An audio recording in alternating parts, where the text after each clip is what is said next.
Hello and welcome to another episode of Mortgage Video Mastermind, where we bring you professionals who share insight into the latest trends, tips, industry, technology, and services to help you create more videos to use in your mortgage business.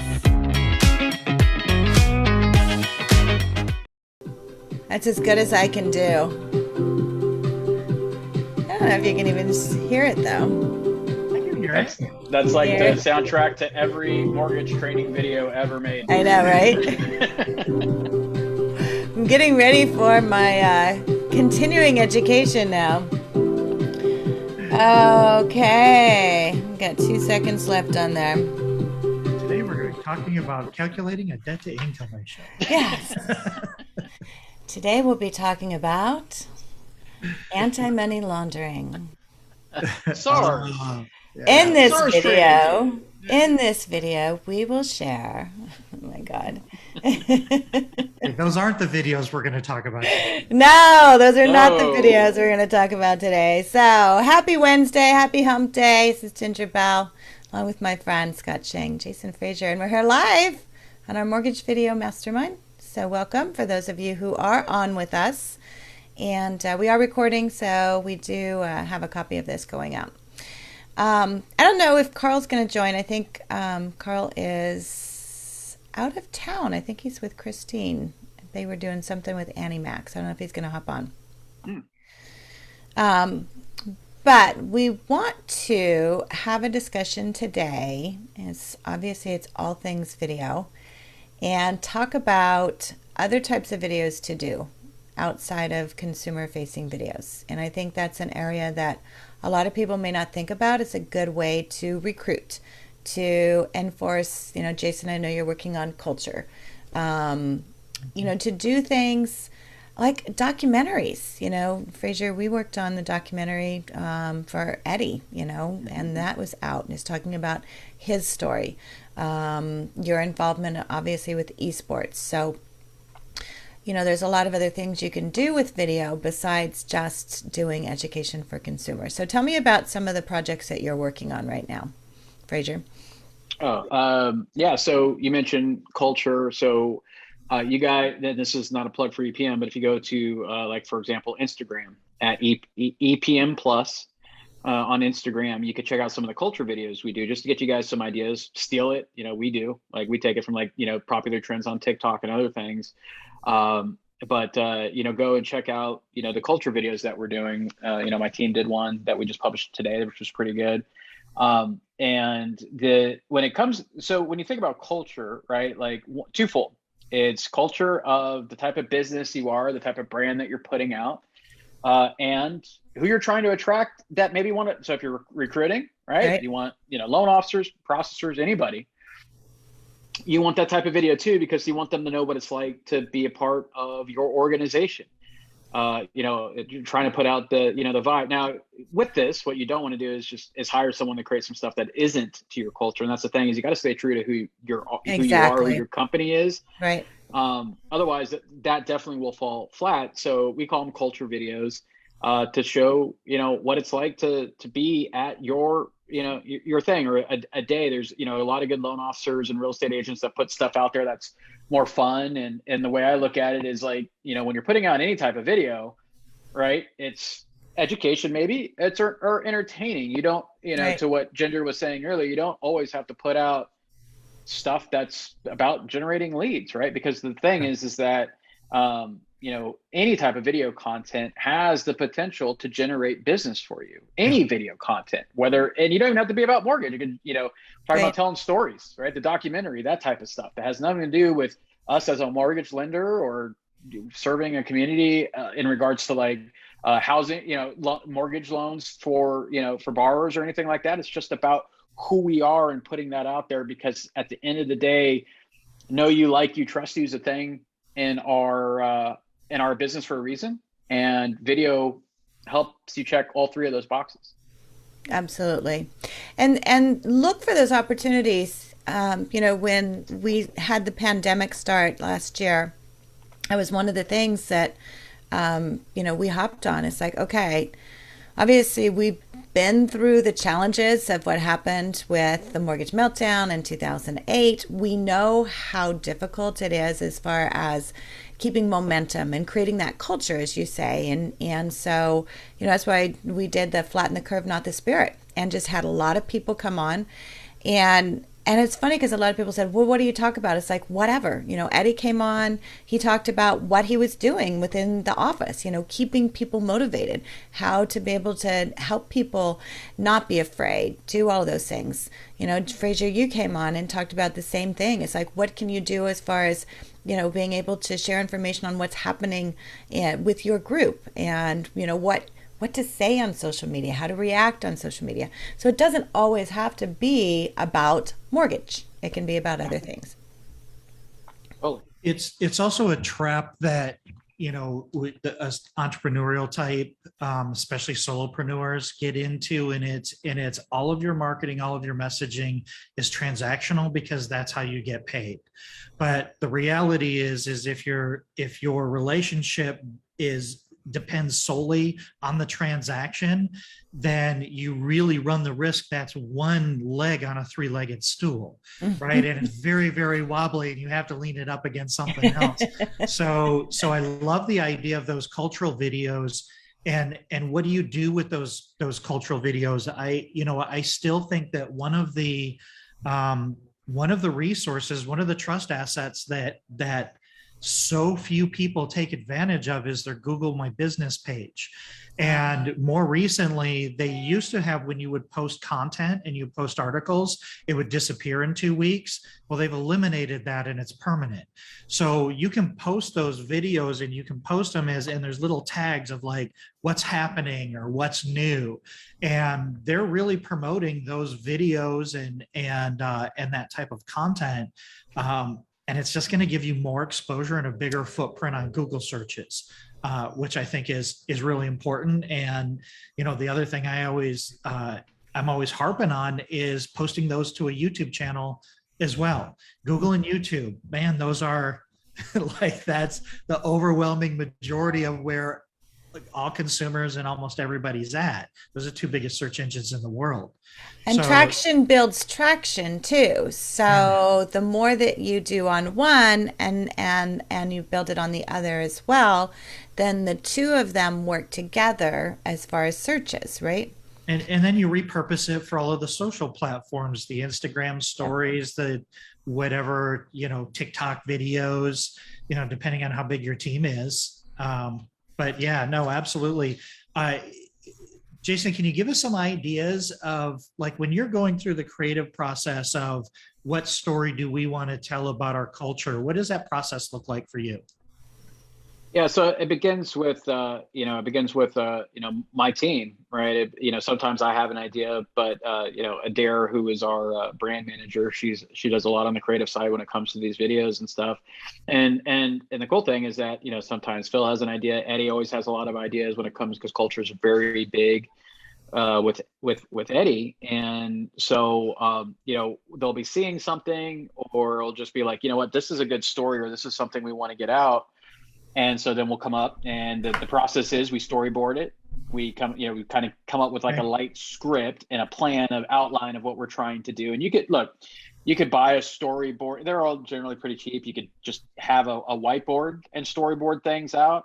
You could buy, software for your computer. You could use something like Trello to story. That's what I've done a lot, is use a free tool like Trello to storyboard out a process for a video, a script, and things of that nature. I'm a very unscripted guy, so I don't really like them too much, but at least keeps me on. But it helps to keeps you organized. Keeps you organized, keep you on target. But that's it. And then we go through a couple renditions and try it, and then we start. We don't try to spend too long on an idea, because that's when you start overcomplicating things and overthinking it and da da da da. So we try to keep it to a time limit of kind of that creative process of going through it. And then start creating, some bite-sized, samples, and then do the full production. So that's generally how we do an idea, start storyboarding and talking about it. Sometimes an idea could be within a day. Sometimes it takes a week, sometimes a month, depending on, are we trying to use, we have, some EPM ambassadors / influencers that, that work with us. that we try to get involved in some of these things as well. So it just really depends on what we're trying to convey. But really, at the end of the day, it's just to try like, hey, we're a different type of organization. We're not Yeah. your father's mortgage company. We do things different, and we act different. So what I love about this, and if anybody's listening and thinking, well, how do I get started on this? I would say pick out like maybe some core broad values. So maybe community engagement is a value that your company has, and then create content underneath those silos. So one of them may be, this is a fun place to work, the work culture, the environment inside the office. And then maybe that's the, hey, let's post videos of somebody's birthday. It's somebody's birthday and they bring out a cake and everybody's celebrating, and you bring those things out. So kind of identifying some of those core cultural values that you have, and then look for opportunities to create content under those silos. So you're constantly reinforcing those core higher level values, right? Yeah, and a lot of it sounds like can even begin with that. So I see, where you're talking about when you build out the idea, Frazier, you're starting at a 30,000 foot level. And so even starting, like if you're a company saying, okay, I've never done anything around culture, what does that look like? Starting off with what are your mission, what's your values, those core, and then maybe having a category in each one of those. So whether it's, we give back. So what's your culture as far as giving back? What's your culture as far as, I love that, we're not your father's mortgage. I mean, there's a whole branding thing, because you probably already have planned around that, because that is like awesome. That's mine. Don't try to steal it. I ain't taking it. Big picture of grandpa like from Grapes of Wrath. Yeah, totally. It's like walking along. Using the big calculator and the tape, on the desk. But I mean, there's a ton of things you can do. I mean, I was just in Vegas. I know you guys were just in Vegas. So it's like people think, I mean, if just the whole creative process, it's like, you always think you're wheeling and dealing when you're getting a mortgage. It's like, okay. And that's a lot of it, how ideas come. So, don't be afraid. And if you're listening to this, don't be afraid to work with people in other companies and kind of brainstorm ideas, because, this is how it happens. Like, Frazier, that's a great idea. And it's like, but it gets you thinking about other ideas. It's like, getting to think outside the box. And I think that's one of the things in our industry that a lot of people struggle with in terms of branding and creativity, is to think outside that box. And I know you do a great job of that, Frazier, Scott, you do, and a lot of things you create. So don't be afraid of that. Don't think you need to walk that line of being the mortgage banker all the time, right? Yeah. Anthony Koss over at U Mortgage does a really good job. I think he has, he's always talking about culture, always putting stuff out there. That's another good example if you want to look at that stuff. But yeah, it's, and it's one of these, again, it's one of these things that we're so busy looking at our business from a transactional vehicle, that stepping out, and that's really something that social media has done. Consumers want to know who they're working with, who they're dealing with. They want to see behind the curtain, right? And I think that just means a lot. That means a lot more than just the straight transactional. It's almost a necessity in a sense. And a lot of individuals do it. A lot of individuals will talk about stuff that they're doing and they'll post on social media. But I love the idea of just pivoting this just a little bit and think about how to represent your brand and your company, and how to open the curtain on that and make it just a little more vulnerable, a little more intimate, so that people can engage with you on a different level.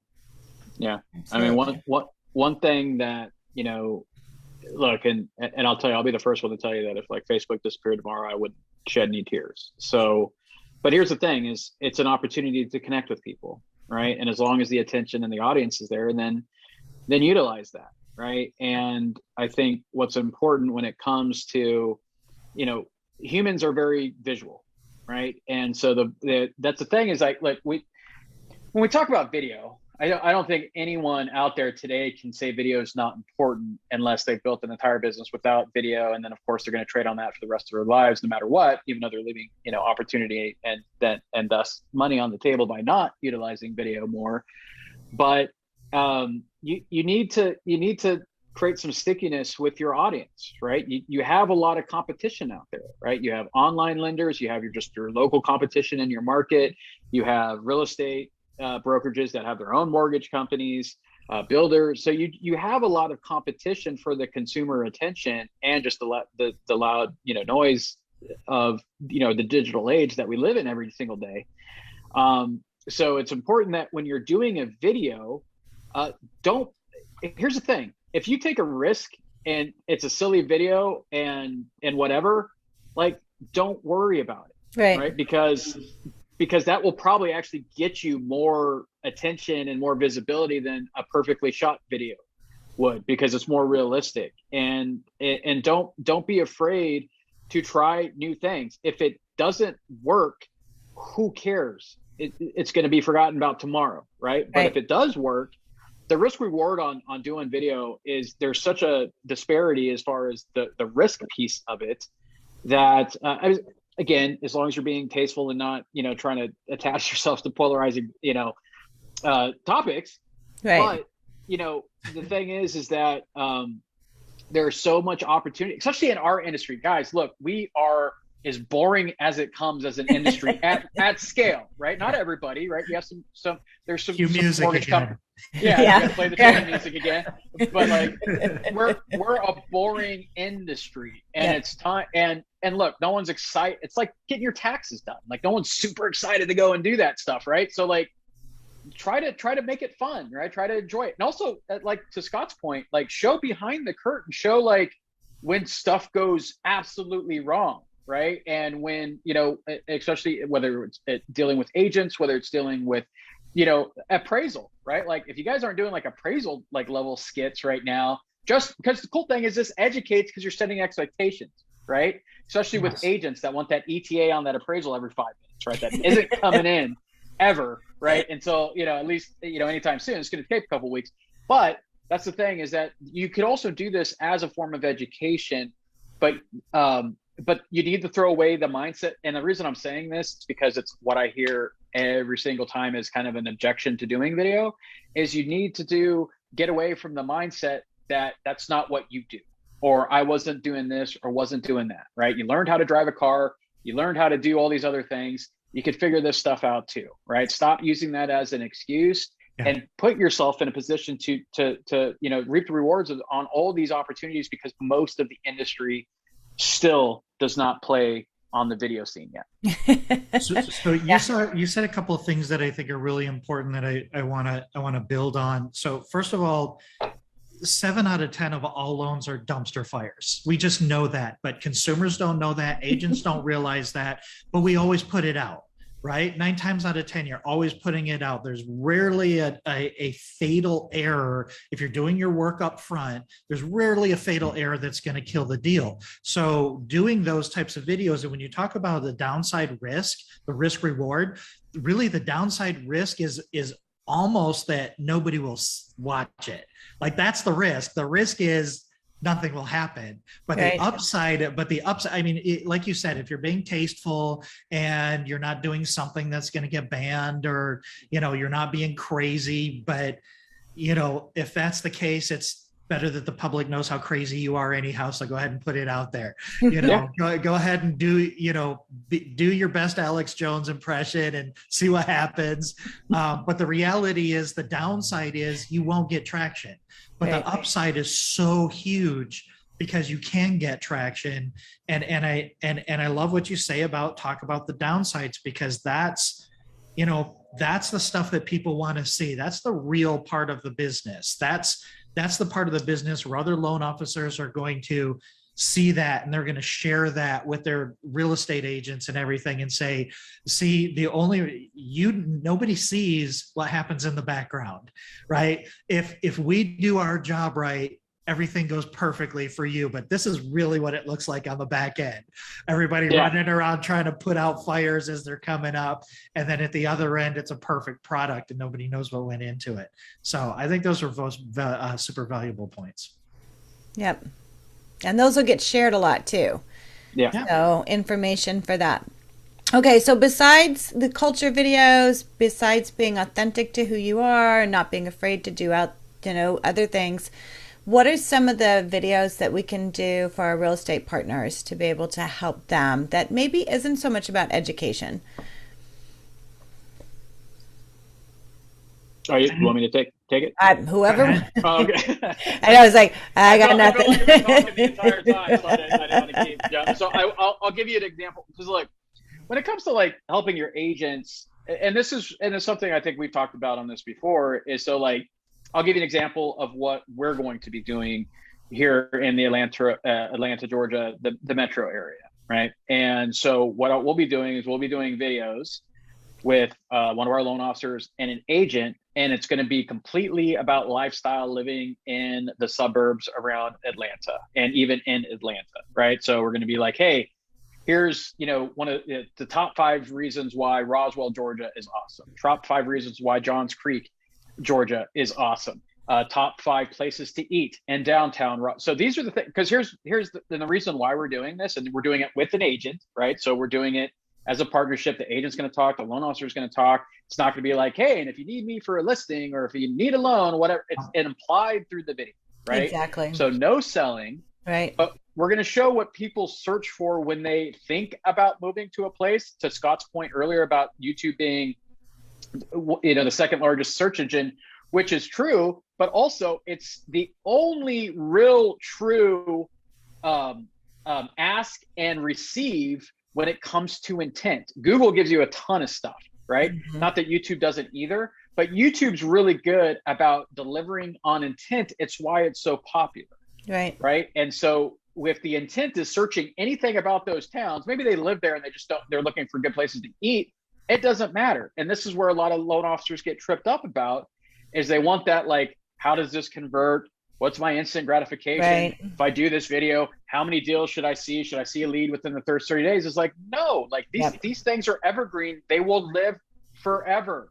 And so you go and do this, and who cares if someone's moving to that place and sees it, as opposed to someone who lives in there? But you think they're never going to sell or buy their house? And let's say, oh, well, if they're selling their house and they move to somewhere I'm not like, this is the thing, is like, you guys come in your heads, come up with all these reasons on why not to do something. Let me tell you this. How many agent partners do you think you can make happy by giving them listing opportunities, right? I'm guessing quite a few, right? Yep. And that's all you're doing with this, because if someone sees that and they're like, oh, look at like, hey, Sarah and Jamie are like, they own downtown Roswell because they're doing all these lifestyle style videos. And so they're going to see them all the time. And this is Alan Christian is the perfect example of who does this in Roswell and gets recognized when he's out about town because he does this so much. Is that then the worst case scenario is that you get leads that you're giving to agents, right? And you're acting as like a true part of the community of helping and advising people, right? And so, but you're not talking about your business, right? So that's, if you're going to do anything with an agent when it's like co-marketing, do lifestyle videos of the market that you serve, because they're evergreen, there's an intent. Do pay best pizza places, best burger places, best parks, best places to take your kids. On best thing to do on a Sunday. Like you could have a full 30-day calendar of just one area, right, of videos, and you don't need to do they don't need to be 6 hours, right? They could be 10 minutes, right? It can be a side-by-side StreamYard with the proprietor of a business or with the real estate agent, not talking about, hey, you help people buy and sell in this community all the time. Let me ask you, what is your favorite restaurant? What do you tell everybody that you talk to? What's their favorite restaurant? You can do these side-by-side interviews. It doesn't have to be a big production. Right. You don't have to go out and mic everybody up and all of that. And, with COVID, depending on where you're at, it's probably preferable anyhow.